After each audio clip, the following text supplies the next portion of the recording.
DNN Hindi को subscribe करने के लिए दबाएं लाल रंग का सब्सक्राइब बटन और घंटी का बटन दबाकर ऑल नोटिफिकेशन पर क्लिक करें।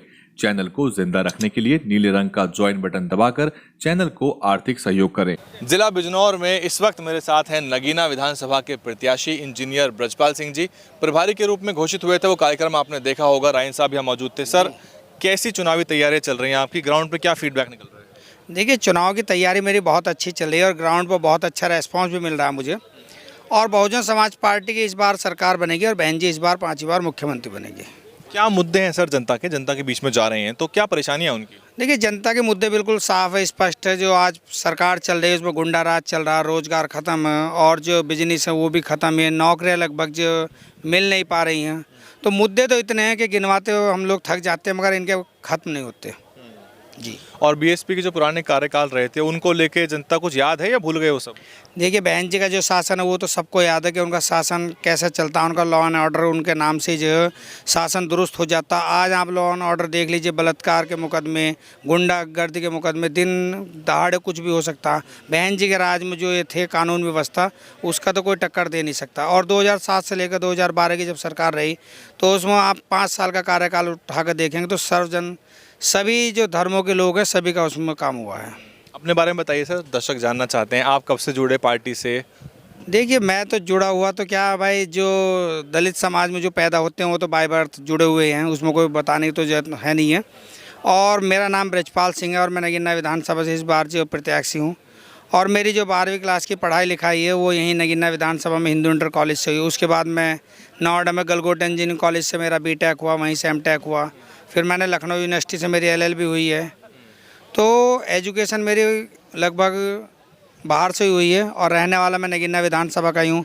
और आज बहन जी ने अपना आशीर्वाद दिया है तो मैं पूरी कोशिश करूँगा कि नगीना विधानसभा इस बार जो जीत के जाए और ज़िले की इस बार 8 की 8 विधानसभा जीत के जाएंगी और बहन जी 5वीं बार मुख्यमंत्री बनेंगे। सपा रालोद का जो गठबंधन हो रहा है उसको क्या चुनौती के रूप में देख रहे हैं? कैसे टैकल करेंगे उसको?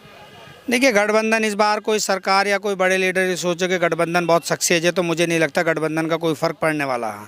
गठबंधन जब तक आपसी भाईचारा नहीं होगा गठबंधन का कोई मतलब नहीं होता। और गठबंधन किस बात का, अब आप ये देखिए, मुजफ्फरनगर दंगा हुआ तो वो मुस्लिम और जाटों में हुआ, तो आज वो मुस्लिम और जाट कैसे एक साथ मिल सकते हैं? कैराना भी हुआ था। कैराना भी हुआ।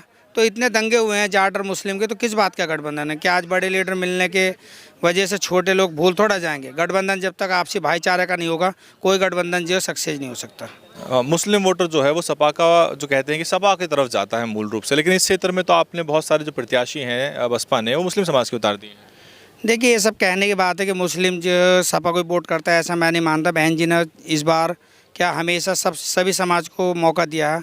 आज ज़िले में कम से कम 4-5 मुस्लिम चुनाव लड़ रहे हैं, तो वो भी मुस्लिम, और मुस्लिम समाज का मुझे भी बहुत अच्छा रेस्पॉन्स मिल रहा है। और मुझे उम्मीद है कि इस बार मुस्लिम और सब समाज मिलकर जो सरकार बनाएंगे और जिला बिजनौर की 8 की 8 विधानसभा जिता कर लेकर जाएंगे। क्या सर, आपकी नगीना के स्थानीय मुद्दे क्या हैं? कुछ क्षेत्र की समस्या भी तो होंगी जिसको लेके जनता परेशान रहती है। देखिए, तो प्रदेश स्तर के मुद्दे हो गए जिसकी बात हर कोई करता है। हमारे क्षेत्र में मुझे जो लगता है क्षेत्र के मुद्दे, देखिए, रोज़गार और बिजनेस तो ख़त्म है। और अगर आप जो ज़िले के हिसाब से बात करेंगे या सभी लोगों के हिसाब से, तो हमारे ज़िले में एक अच्छा हॉस्पिटल नहीं है, एक अच्छी यूनिवर्सिटी नहीं है जहाँ पर बच्चे हमारे पढ़ सकते हों या इलाज के लिए कहीं भी आप जा सकते हो। क्योंकि हमारे ज़िले में एक अच्छा हॉस्पिटल ना होने की वजह से आप ज़िले के अंदर अगर एक अच्छा हॉस्पिटल हो जाए तो सभी लोग इलाज आराम से करा सकते हैं। अगर छोटी सी भी कोई दुर्घटना हो जाती है तो उसके लिए मेरठ को रेफ़र करते हैं या मुरादाबाद तक, तब तक वो लोग जाते हैं, उनकी स्थिति और ख़राब हो जाती है, वहाँ से दिल्ली तक जाते हैं। दिल्ली में जाने के बाद उनका एडमिट होना इतना आसान नहीं है। आपकी प्राथमिकता के हिसाब से 4-5 क्या काम है जो आप जीत के आएंगे तो आप कराना चाहते हैं? आपकी प्रायोरिटी लिस्ट पे क्या है? अच्छा, मेरी प्रायोरिटी पे तो सबसे पहले यही रहेगा कि एक तो एजुकेशन, एक अच्छी यूनिवर्सिटी होनी चाहिए ज़िले के अंदर, और एक अच्छा हॉस्पिटल जब तक नहीं होगा, क्योंकि एजुकेशन और मेडिकल हेल्थ जब तक ये 2 चीज़ अच्छी नहीं होगी ज़िले के अंदर, तब तक आप, मुझे नहीं लगता कि ज़िले का कोई विकास हो सकता है। क्योंकि आज के टाइम में आप एक नॉर्मल इंसान के देखेंगे तो उसके 2 ही खर्चे होते हैं। या तो बच्चे को 1 तारीख को फ़ीस जमा करनी है पेरेंट्स को, या दूसरा इलाज के लिए कि यार अगर किसी के घर कोई प्रॉब्लम हो गई तो उसको जो है कहाँ से वो पैसे इकट्ठे कर, कहाँ से न कर। अगर ये 2 सुविधाएं मिलने लगे ज़िले के अंदर तो मुझे लगता है कि काफ़ी अच्छा रहेगा। आपके क्षेत्र में केशव प्रसाद मौर्य भी आए थे, बीजेपी की गतिविधियां बढ़ी हुई हैं। इस क्षेत्र ने पहले बीजेपी को वोट डाला था, आपको मालूम होगा कि चौधरी अजीत सिंह को भी हरा दिया जाटों ने, उनके पुत्र को भी हरा दिया मुजफ्फरनगर बागपत से। तो ये जो बेल्ट है, शुगर बेल्ट है, यहाँ जाटों का क्या रुख है? देखिए जाटों का जो रुझान है इस बार वो बीएसपी की तरफ रहेगा। आरएलडी की तरफ नहीं? आरएलडी की तरफ हमारे यहाँ कोई ऐसा रुझान नहीं। अच्छा, गठबंधन में जैसे सपा को सीट मिलेगी मान लीजिए कोई, तो क्या वो वोटर जो सपा को वोट करेगा आरएलडी का जो वोटर रहा होगा? मुझे नहीं लगता कि जो गठबंधन से जो सारा वोट उधर जाएगा। देखिए थोड़ा बहुत पर्सनली जो भी होता है वो जा सकता, मगर सारा जाना तो असंभव है, क्योंकि जाट इस बार हमें भी सपोर्ट कर रहा है। मैं भी गांव-गांव घूम रहा हूँ, जहाँ भी मैं जाता हूँ मुझे भी बहुत अच्छा रेस्पॉन्स है। तो मुझे लगता है कि गठबंधन का जो आरएलडी का सपा का कोई मतलब नहीं है, और इस बार जो बहन जी के अलावा मुझे नहीं लगता कि किसी की सरकार बने। एक आखिरी सवाल, किसानों के जो 3 मांगे थी, 3 कृषि बिल थे, वापस ले लिए बीजेपी ने। अब जो है वो किसान वहाँ से हटना भी शुरू हो गए हैं, तो क्या ये मुद्दा खत्म हो गया? अब बीजेपी का गेम शुरू होगा ऐसा लग रहा है आपको? देखिए बीजेपी सिर्फ जो है ना दिखावटीपन करती है। आज उन्होंने 3 जो नियम वापस करे हैं कृषि इसका असर पड़ेगा वापस होने का? रोल बैक का रिपील हो गए ना? आज जनता सब समझ रही है कि आज जब हमारे हजारों लोग किसान आदमी मर गए हैं तब आप वापस ले रहे हैं, वो भी उस टाइम वापस ले रहे हैं जब किस चुनाव का दौर है। अगर आपको वापस लेना था, आपकी गलती थी, तो क्या आपको इतने टाइम में दिखाई नहीं दिया? आज मोदी जी कहते हैं कि भाई ये गलत हमने नियम बनाए। क्या आपको बनाने से ये पहले पता नहीं चलता कि गलत है या सही है? अगर आपको वापस करना था तो उस टाइम करना था जब सभी लोगों को दिक्कत हो रही थी। आज हज़ारों किसान मर गए हैं तब आप वापस ले रहे हैं। तो मुझे नहीं लगता कि जनता इतनी बेवकूफ़ है कि आप जो बैठेंगे उनको बेवकूफ़ बनाएंगे और जनता बन जाएगी। जनता आज के टाइम में सब ठीक है, उनको पता है गलत क्या और सही क्या है। तो उनको पता है कि ये सिर्फ चुनाव की वजह से वापस लिए गए।